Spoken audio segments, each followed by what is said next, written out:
everybody, it's Celeste. Don't recognize me. No makeup on, no nothing, no glasses, no nothing. I just wanted to come and talk. I just thought that we should talk about something that is much needed, something that a lot of church folk like me, I mean, I was raised in the church, um, I went to church all my life, was part of the church, worked in church, did everything, you know.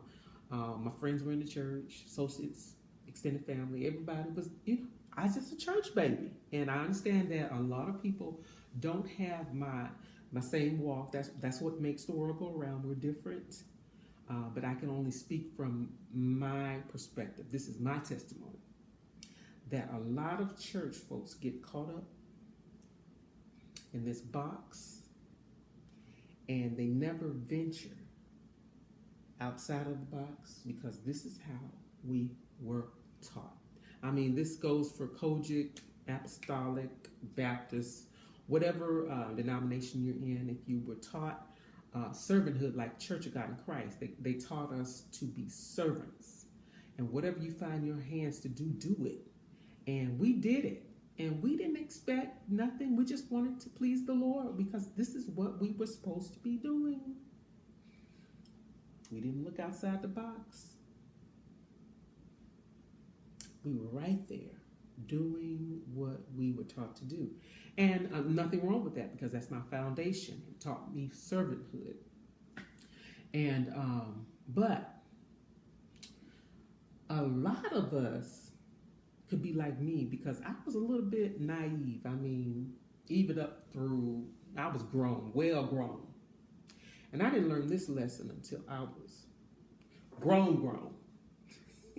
You know, I have always worked in the church.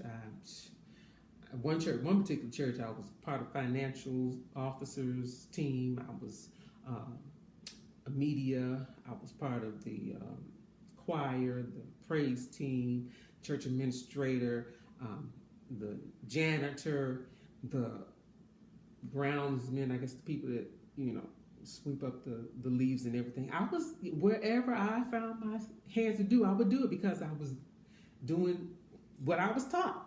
Servanthood, and I stuck right there in, that's all I was taught.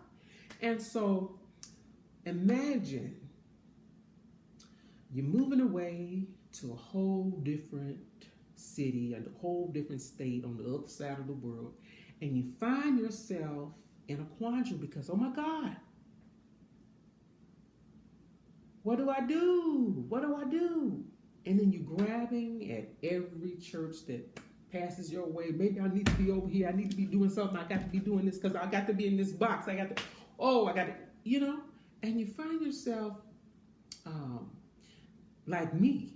My area was praise and worship. I was a missionary in the Church of God in Christ, evangelist. My whole family was evangelists. We all worked in ministry. We all worked in music ministry. We all did, and this is what we did.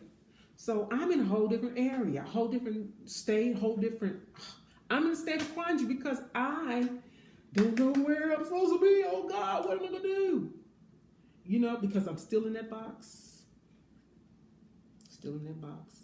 And I would get comfortable at different churches and this, that, and the other. And, I try to fit in, try to be comfortable in this little box, and something would happen and I always end up me leaving. And when how many of you know that when you want to be spirit led and you find yourself, God teach me, show me your way. When you really want to be led by the Spirit, how many of you know that He will tell you whether you're supposed to be here or not? And if He tells you to run, run for your life.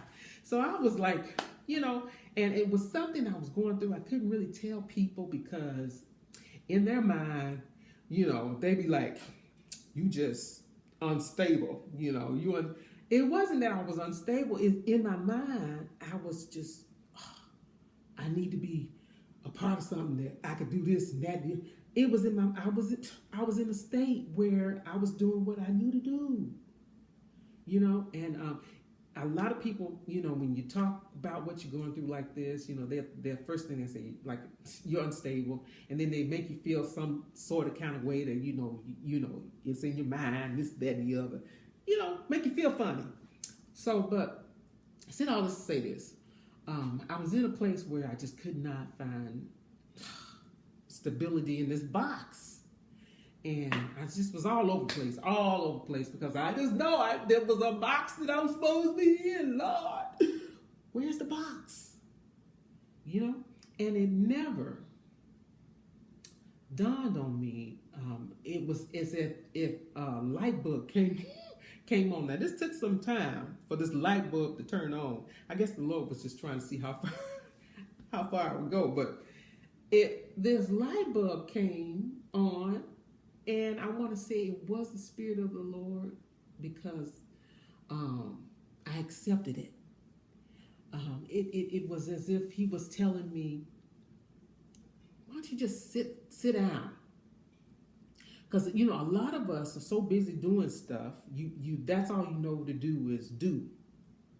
You don't take time out to be poured into. You don't take time out to be led by the Spirit. You don't take time out to be cleansed. You don't take time out to be let the oil, new oil, fresh oil, pour into you, because you're so busy trying to fit in this box, when all the while God is telling you, sit down somewhere. I'm trying to do something different.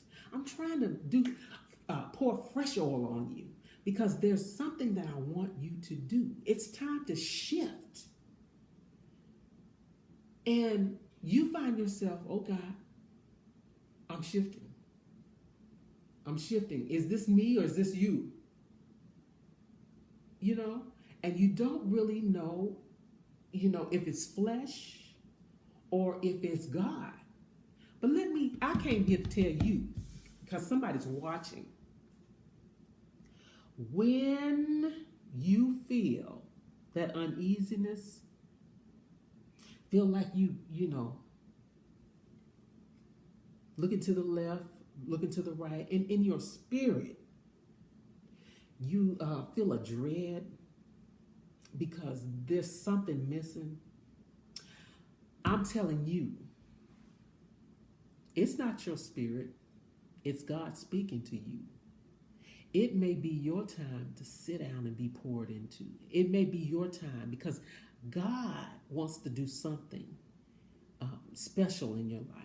And in order for Him to do something fresh, He can't do it in a stale vessel. You have to be renewed, and you have to be poured into. So sit down. Had I not listened to the voice of the Lord, I'd never known that He would allow me to write a prayer book. I never in my wildest dreams thought I would write a book, period. Not only one book, but a second book. I never in my mind, never would have thought that.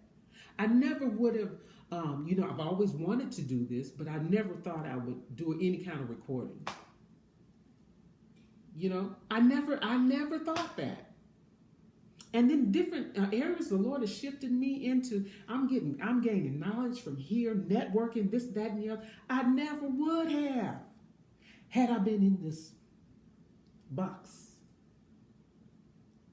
Scared to get out. Scared to get out the boat. Scared to do something different.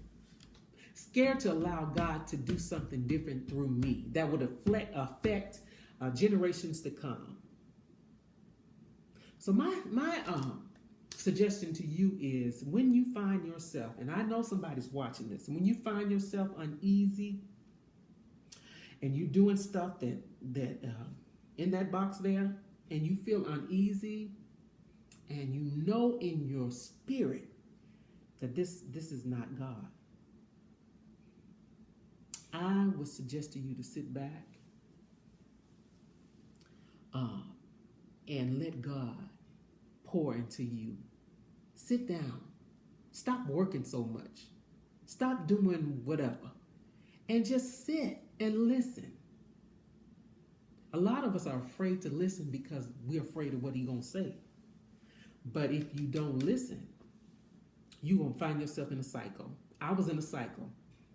It was a cycle. I mean, when I tell you, folks that are close to me know that there was a cycle because I got on their nerves. So, see, what you doing this week? Where you at? It was a cycle. But when I allowed the freshness of his spirit to come in and to do the new, the fresh ideas, do something different, fresh. When I allowed him to do that, I found myself moving in a whole different direction, you know? And it's okay. I want to let you know it's all right. It is okay. It's okay. Don't beat yourself. Don't be like me. Don't beat yourself up. This is a new season. Know your season. Know when it's time to rest and be poured into. Know when it's time to get up and move. And not only move, but move in the direction that God has for you. So hope that this has helped you in some area, because I know a